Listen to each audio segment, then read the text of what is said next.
Hello friends, मी हर्षस kitchen मॅजिकमध्ये आज आपलं स्वागत आहे.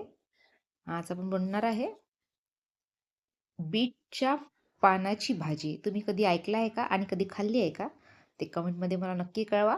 एकदम टेस्टी बनते, एकदम पालकसारखी लागते आणि बीटपेक्षा जास्त चांगली राहते ही. म्हणजे बीटमध्ये जे पोषण तत्व असतात त्याच्यापेक्षा जास्त या भाजीमध्ये असतात.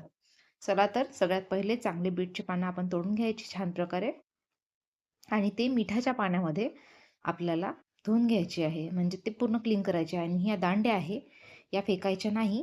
याचे सुद्धा आपण पराठे पुष्कळ रेसिपी बनवू शकतो. मी तुम्हाला पुढे दाखवणारच आहे की कशा प्रकारे आपण या दांड्यांचा पण यूज करू शकतो. म्हणजे बीटचं न फळ वाया जात, न पानं, न दांड्या. चला तर आपण या मिठाच्या पाण्यामध्ये सर्व पानं छान स्वच्छ धुवून घ्यायची. म्हणजे काही लागलं असेल त्याला तर पूर्णतः ते स्वच्छ क्लीन होतात मिठाच्या पाण्याने धुतल्याने. आणि फ्रेंड्स, आपण नाशिकमध्ये क्लाउड सर्व्हिस सुरू केली आहे. तर तुम्ही एकदा ऑर्डर नक्की करून पहा. तुम्हाला नक्की आवडेल नाशिकमध्ये असाल तर. चला तर आपण या बीटच्या पानांना व्यवस्थित प्रकारे धुवून घेतलं आहे. आता बारीक बारीक चॉप करून घ्यायचं छान प्रकारे आपल्या सोयीनुसार. म्हणजे मी थोडं बारीकच कट करते. जसं आपण पालक कट करतो ना त्या प्रकारे बीटचे पानं सर्व आपल्याला चॉप करून घ्यायची आहे एकदम बारीक बारीक.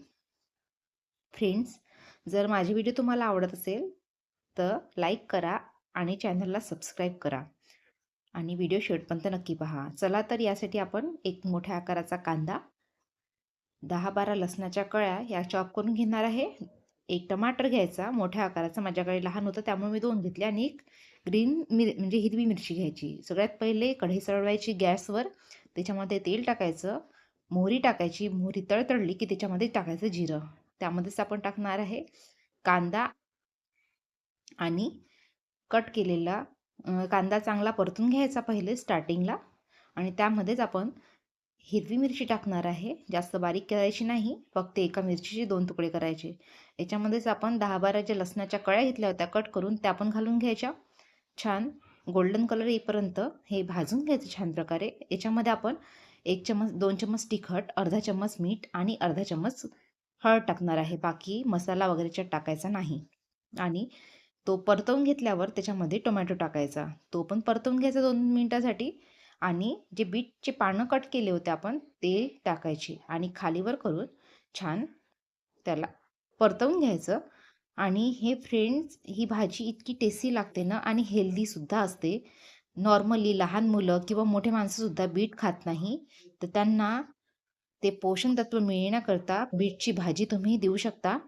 आणि ओळखायला येणार नाही ही बीटची भाजी आहे, बीटच्या पानाची भाजी आहे. असं वाटेल की पालक खाताय आपण, पालकाची भाजी खाताय. ही खालीवर करून 5 मिनटं झाकून शिजवायची आणि एकदम टेस्टी अशी बीटच्या पानाची भाजी रेडी आहे. एकदम टेस्टी आणि हेल्दी अशा प्रकारे बनवू शकता. व्हिडिओ शेवटपर्यंत पाहिल्याबद्दल धन्यवाद.